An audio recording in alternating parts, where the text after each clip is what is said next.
Agora vamos voltar às mega-igrejas e vamos ver a origem do seu ensinamento. O homem que começou o conceito da mega-igreja não foi nenhum outro a não ser Robert Schuller. E Robert Schuller, lembram-se, ele diz em seu livro Autoestima: nós podemos orar, Pai nosso que estás nos céus, santificado seja o nosso nome. Vejam que ele se exaltou ao nível de Deus.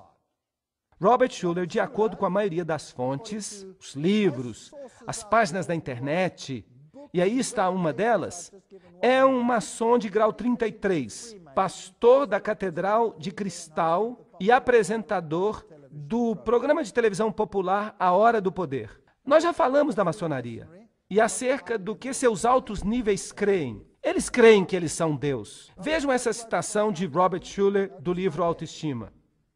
A teologia clássica errou em sua insistência de que a teologia seja centrada em Deus e não centrada no homem. Eu já tinha lido essa citação antes, mas ela é importante de novo para a nossa palestra de hoje. Então nós precisamos de uma ênfase que tira a religião de ser centrada em Deus e a coloca como uma religião centrada no homem. O problema das igrejas é que elas têm uma teologia centrada em Deus por séculos, quando ela precisa ter uma teologia centrada no homem. Não é estranho que a nossa teologia tenha sido boa durante 6.000 anos e agora, no final, nós precisemos de outra teologia? É um insulto à integridade de qualquer ser humano chamá-lo de pecador. E Jesus conhecia o seu valor. O seu sucesso alimentava a sua autoestima. E então vem essa terrível declaração. E a cruz da questão é: vamos deixar de colocar ênfase em Deus e vamos colocar ênfase no homem. Então ele diz: santificado seja o nosso nome. Esse é o espírito de quem? Obrigado, de Satanás. Não é o Espírito de Deus que está falando aqui. Vamos olhar esta página da internet, hourofpower.org. Essa é a própria página dele. Aí está ele, ensinando aos pastores sobre como ter uma igreja do poder. Aqui está 2004, Instituto Robert Schuller, e aqui nós temos as datas. Você está sendo convidado a descobrir um fantástico sonho novo para a sua igreja. E quem mais está aparecendo aqui nesta página da internet? Bill Hybels. E isso é interessante. Ele é da igreja de Willow Creek. A sua igreja é o que Deus gostaria que fosse? Envie os seus pastores e seus líderes leigos ao 34º seminário do Instituto Robert Schuller para o sucesso da liderança da igreja. Os mais famosos pastores que conseguem tornar viva a fé em algumas das maiores igrejas do país. E então ele menciona o nome de 2 pessoas nesta página da internet. Ele é maçom de grau 33. E ele está falando no mesmo espírito que Lúcifer tinha. Bill Hybels, da igreja comunitária de Willow Creek, e Rick Warren, da igreja de Saddleback. Ambos se formaram no mesmo instituto, e isso é fascinante. Eu acho isso muito interessante. Estas são as 2 pessoas que administram as mega-igrejas do mundo. E nós precisamos dar uma olhada mais cuidadosa a respeito disso, para que nós percebamos para onde se encaminha o mundo e que o Senhor nos abençoe enquanto nós fazemos isso.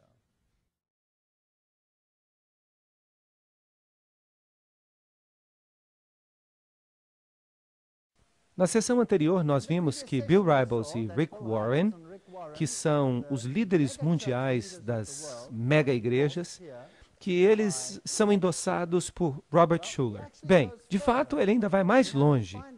Nós temos que descobrir de onde vem a sua inspiração.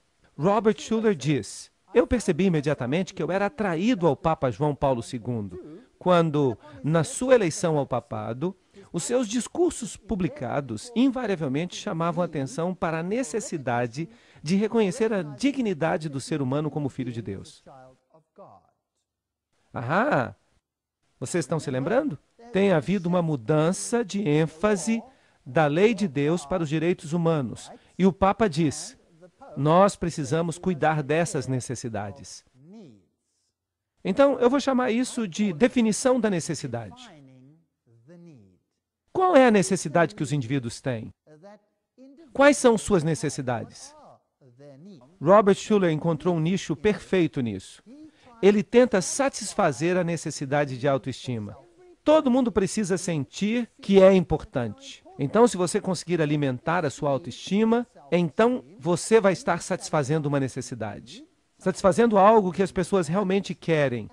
E isso enche as igrejas. Mas a pergunta é, será que isso está trazendo o evangelho do arrependimento e da salvação em Cristo Jesus?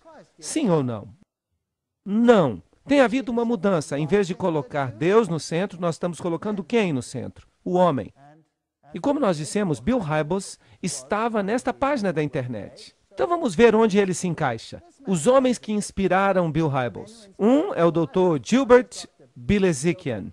Ele é um professor nascido na França. Eu não sei se eu pronunciei o nome dele certo. Ele é da Faculdade Trindade, em Deerfield, Illinois. Foi aí que ele doutrinou Bill Hybels para esse novo tipo de ministério. Agora notem o que Robert Schuller, um maçom de grau 33, de acordo com muitas fontes, como nós já vimos. Vamos ver o que ele diz sobre este jovem. Eu fui a primeira pessoa a apresentar um crescimento de igreja real à igreja americana. Hybels se tornou a primeira pessoa a pegar esses princípios, refiná-los, maximizá-los até o último grau de seu potencial. Eu tenho muito orgulho dele. Eu o considero um filho. Eu acho que ele foi a melhor coisa que aconteceu ao cristianismo em nossa época. Bill Hybels está fazendo o melhor trabalho entre todas as pessoas que eu conheço. Bem, se Robert Schuller diz isso, eu ficaria muito, muito preocupado. Eu encararia isso com muito, muito cuidado. George Barna, um famoso estrategista de crescimento de igreja, disse que tanto Bill Hybels e Rick Warren já foram tão longe a ponto de dizer: é crítico que nós tenhamos em mente um princípio fundamental da comunicação cristã. O auditório, não a mensagem, é soberano. Então quem é Deus? O auditório. O auditório é Deus. Se nossa publicidade vai parar as pessoas no meio de seus horários atribulados e fazê-las pensar sobre o que nós estamos dizendo, nossa mensagem tem que ser adaptada às necessidades do auditório. Aqui vejam de novo a ênfase nas necessidades. Vamos satisfazer as necessidades das pessoas. E aqui nós temos um crítico, G.A. Pritchard, que escreveu este livro, Os Cultos Voltados para os Adoradores de Willow Creek. É um livro da Baker Books, e ele diz: será que Willow Creek está correta ao ensinar que um relacionamento com Cristo vai fornecer uma vida de satisfação? A resposta é curta: não. A satisfação pessoal é o objetivo dominante da grande maioria dos americanos. Nesse contexto, é uma grande tentação para os evangelistas americanos argumentarem que o cristianismo é um meio para uma vida mais satisfatória. A igreja se torna, então, outro lugar que promete satisfazer as necessidades emocionais. Tentar defender o cristianismo, mostrando principalmente a sua utilidade para satisfazer as necessidades, é, em última instância, subvertê-lo. Isso não está correto? Você está pregando a Jesus Cristo ou você está satisfazendo as necessidades? E ele continua dizendo, agora, entretanto, em vez da mensagem de autoestima de Schuller ser promovida como uma isca, a isca é, de fato, satisfação pessoal. Eu fico alegre que essa heresia pura de Schuller, a redefinição de pecado, foi abandonada. Não obstante, em Willow Creek, o pecado é ainda minimizado e marginalizado. O ensinamento de Hybels depende fortemente de categorias psicológicas. Não tanto quanto Schuller, mas ainda assim depende. Portanto, Schuller enfatiza a autoestima, e Hybels enfatiza a satisfação pessoal, dizendo que se trata de uma doutrina amiga do usuário. Então, basicamente, esta é apenas mais uma necessidade que foi satisfeita. E o que dizer de Rick Warren? Ele é o pastor da igreja da comunidade do Vale de Saddleback, com 14 mil membros no condado de Orange. E ele escreve em seu livro, Uma Igreja com Propósito, que está sendo usado, é claro, como manual em muitos círculos, que ele tem o princípio do pragmatismo. Ele diz que os pastores precisam aprender a reconhecer o movimento do Espírito de Deus e a ir com esse movimento. Se você vê que algo está acontecendo, então vá junto com isso. Pegue a onda espiritual de crescimento. Se ela funcionar, é porque deve ser certa. E ele encoraja, então, os jovens pastores a deixar para trás a velha música da igreja e a usar o jazz ou o rock ou qualquer coisa que consiga se conectar com as pessoas. Essas são todas citações. Ele anima as igrejas a imitarem a cultura, a vestirem a roupa da cultura na igreja. Deixe o cabelo crescer, venha para a igreja e traga o seu sanduíche, coma algo na igreja. E quando alguém o ataca com crítica com respeito a isso, ele diz: nunca critiquem o que Deus está abençoando, mesmo que seja um estilo de ministério que o deixe pouco confortável. Ele diz que Deus está por trás disso. Ele diz isso. Rick Warren usa a mesma metodologia que Robert Schuller e Bill Hybels.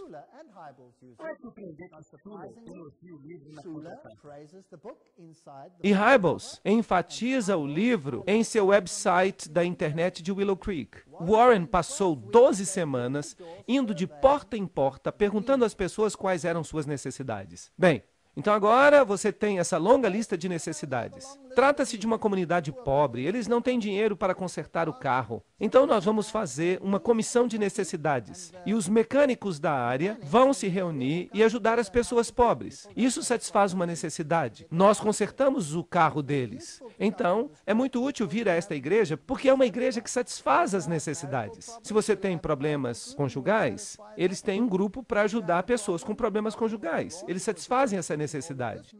E se você tem problemas com a grama, você não tem filhos para cortar a grama, então, e assim no fim, todo mundo está ocupado satisfazendo as necessidades. Tão ocupados que deixam de pregar o evangelho. Será que isso é cristianismo? Será que isso não é o trabalho de um clube social? Será que isso não é o trabalho do governo?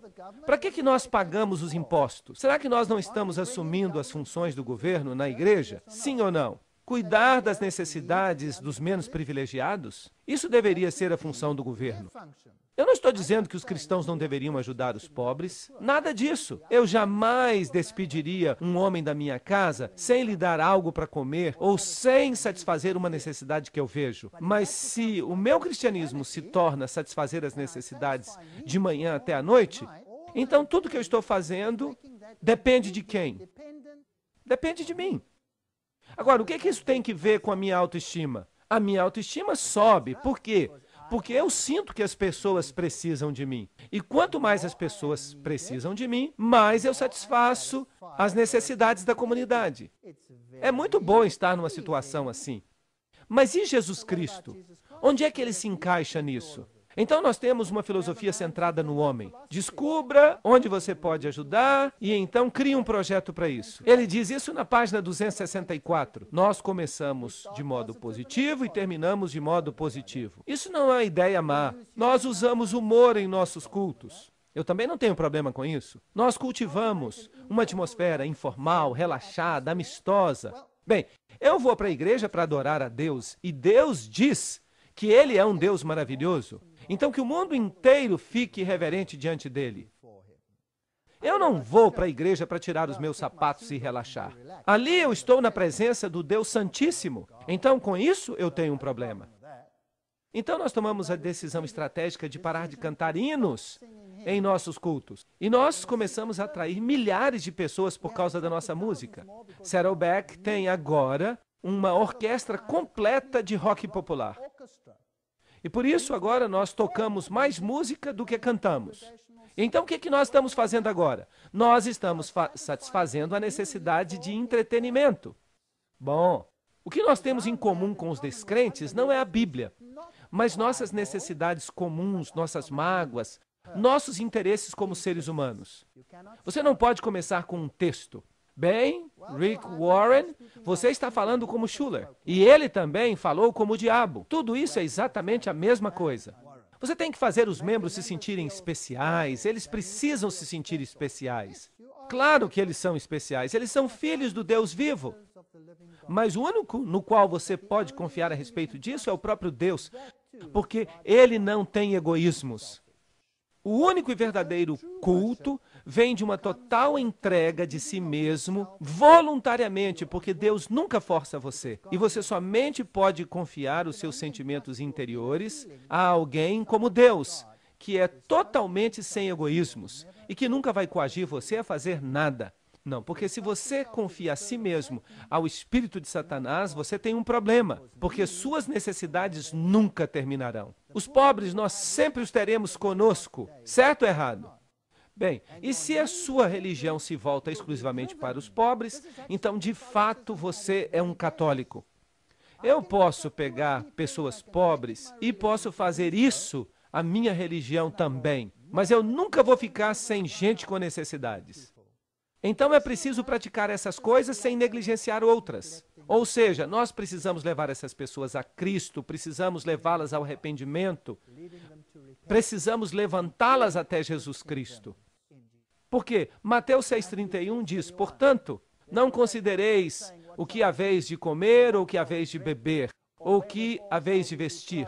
Será que isso então não é a religião da necessidade? Deus diz, não considereis essas coisas, pois os gentios também buscam essas coisas. Mas o vosso Pai Celestial sabe das vossas necessidades. Portanto, buscai primeiramente o reino de Deus e a sua justiça, e todas essas coisas vos serão acrescentadas. Mas as pessoas pegaram este texto bíblico no mundo moderno e o viraram de cabeça para baixo. E dizem, não é desse jeito, mas de outra forma.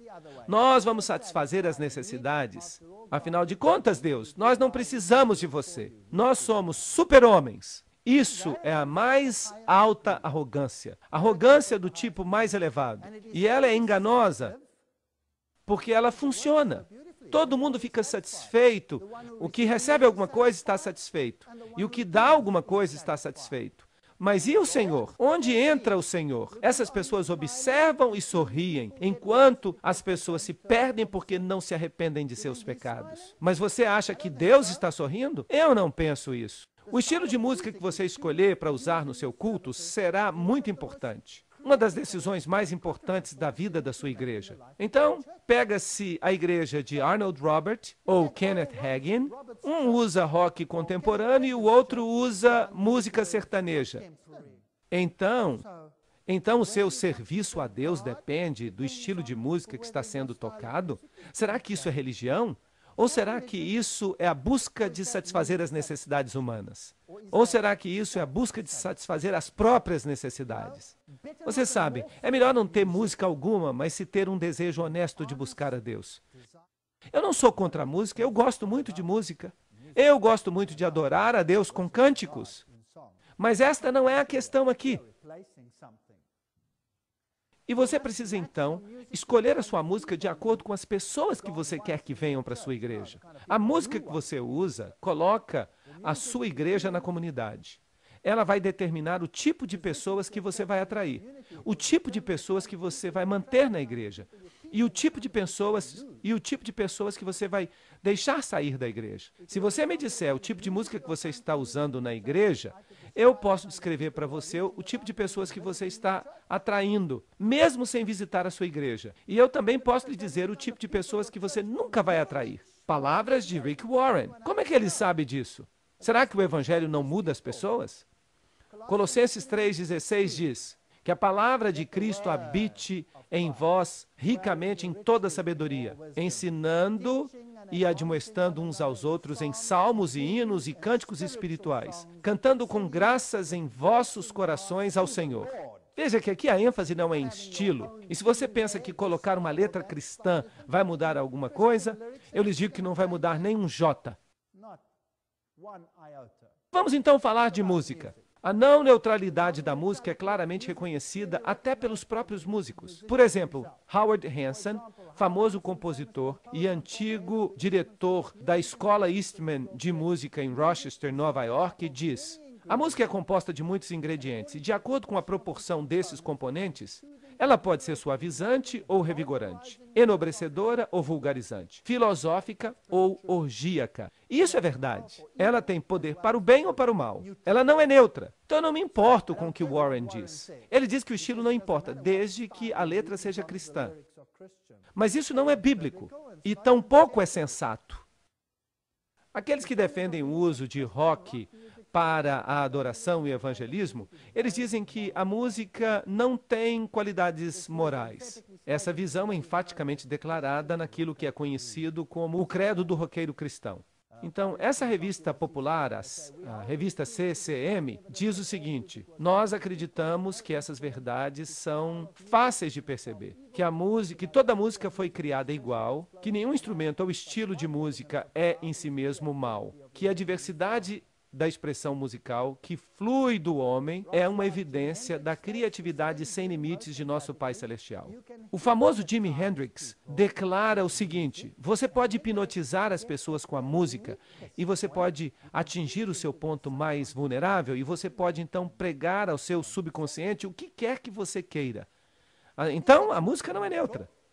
Em seu intrigante livro, A Música no Equilíbrio, Frank Gerlach e Kurt Wetzel reconhecem que um grande segmento da comunidade cristã abraçou com entusiasmo a música do mundo, bem como a filosofia associada a ela. Tudo isso foi implantado na vida da igreja. Não apenas muitos cristãos aceitaram a música como sendo adequada para a adoração e o culto, mas uma atmosfera preenche os concertos cristãos contemporâneos, que não é muito diferente da atmosfera dos concertos da era de Elvis Presley ou do rock and roll. Wolfgang Stefani diz: será que se nós tivéssemos um estilo musical global homogeneizado, um estilo que seja cada vez mais visível na cultura musical cristã, será que então o palco não estará pronto para uma resposta de identidade religiosa global? Será que a música vai nos unir a todos? Mas Daniel 3:10 diz: tu, ó rei, fizeste um decreto. Todo homem ouvirá o som da corneta, da flauta, da harpa, do saltério e de todos os tipos de instrumentos musicais, se prostrará e adorará a imagem de ouro. Todos os tipos de música. Isso será um sinal do fim. Aqui está uma música, ou todo um disco gravado, que foi gravado pelo conjunto Cowboy Junkies. E onde é que foi gravado? Foi gravado ao vivo na Igreja da Santíssima Trindade, em Toronto, Canadá, em 27 de novembro de 1987. Então, esta é uma música que foi tocada na igreja. Esta é uma música de igreja. Ela tem um sabor de música sertaneja. Parece muito pacífica e as letras são muito interessantes. Mas é claro, se você começar a se balançar, quem é que se importa com a letra, certo? Mas isso aconteceu na igreja. Então vamos ouvir o que eles estão cantando. É difícil ouvir. Então eu vou tentar falar para vocês o que eles estão cantando. Vocês ouviram? Muito obrigado, Cowboy Junkies. Estão cantando para Lúcifer. Eles estão dizendo que vão amá-lo até a morte. E isso aconteceu na igreja de Toronto. E eles são tão óbvios que eles nem se importam em cantar abertamente para Lúcifer. Agora, aqui está Billy Graham no evangelismo. Nós todos o conhecemos. Os músicos de Billy Graham atraíram multidões que bateram todos os recordes em sua campanha de 2002. Billy Graham e seus músicos bateram todos os recordes na terceira noite da missão Metroplex. 82 mil pessoas estiveram no evento. E o evento teve uma mensagem de 30 minutos de Billy Graham e apresentações musicais do Jars of Clay, Kirk Franklin, DC Talk, e o porta-voz do ministério, Larry Ross, disse que o auditório incluiu cerca de 12 mil pessoas que assistiram o evento de 2 horas em uma grande tela de televisão no estacionamento do estádio, enquanto que 5 mil outras pessoas estavam sentadas no chão do estádio. Então, durante horas eles se sentaram e eles ouviram. Agora vamos olhar essas bandas que Billy Graham e o Papa e os principais evangelistas usam. Stephen Curtis Chapman. Bem, Graham o usou na sua cruzada de junho de 2000 em Nashville, Tennessee. Na mesma cruzada ele apresentou Jars of Clay, DC Talk, Kirk Franklin e Stephen Curtis Chapman. Aí está ele, com esse gesto interessante das mãos. Kirk Franklin, na cruzada de St. Louis de Billy Graham.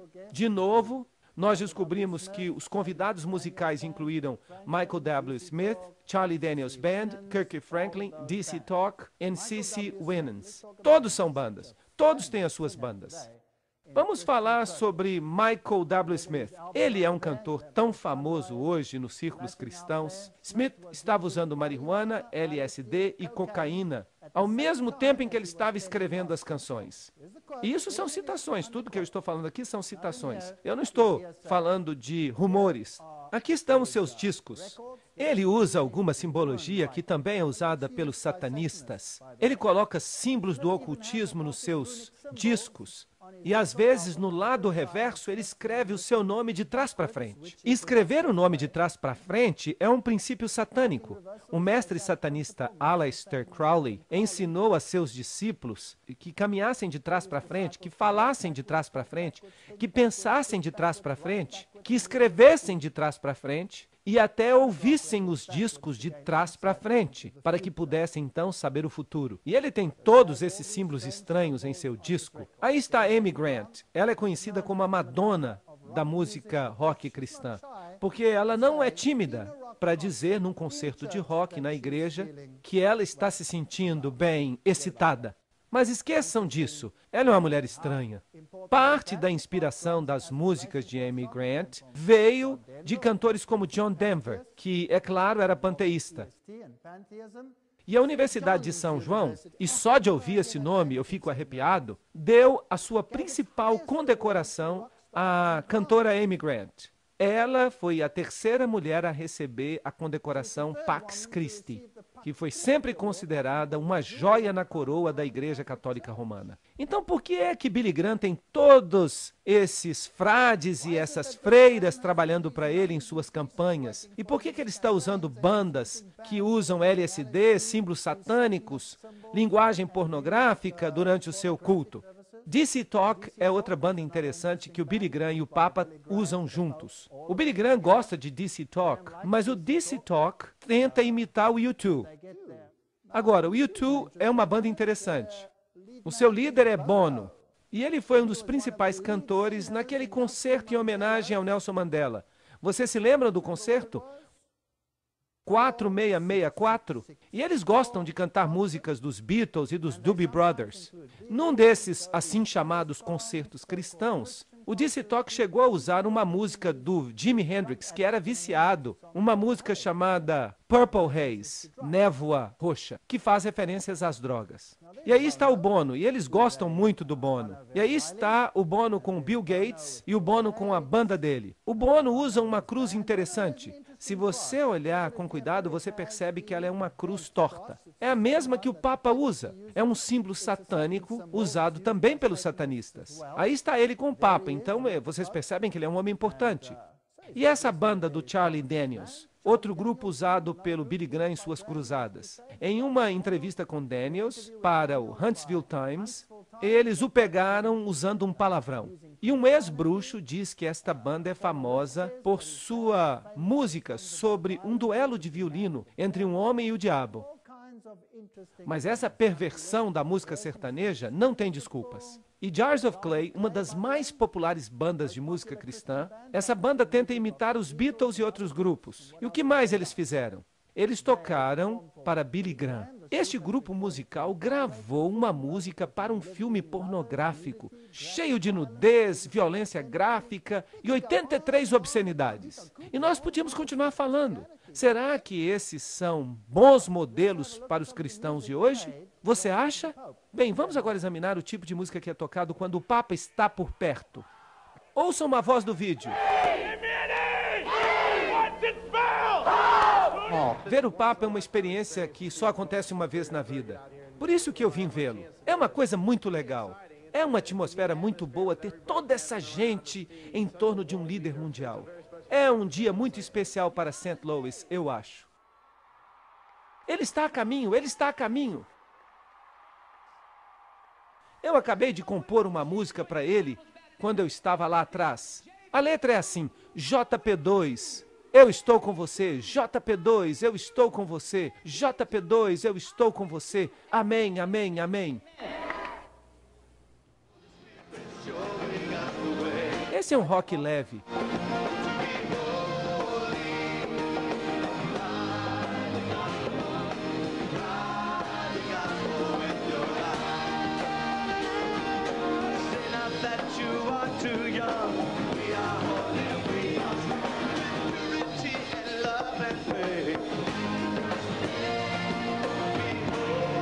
Quem Quem é santo? O Papa? Pope?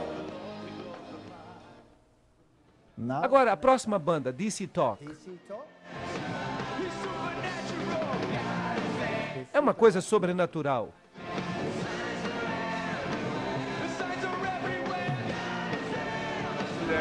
Ouça um entrevistador.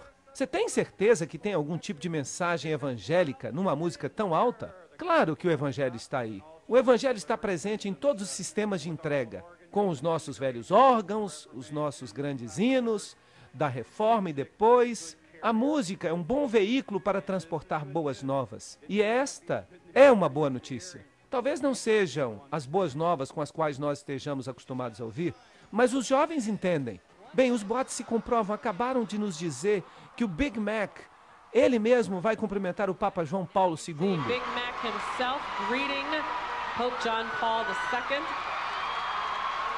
Os jovens aqui tiveram a oportunidade de presenciar isso. Foi tudo muito bom.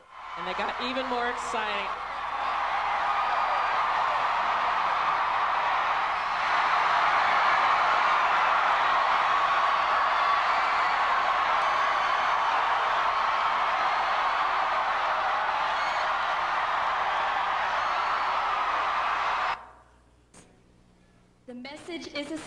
A mensagem é muito simples. Pai Santo, os jovens da América amam você.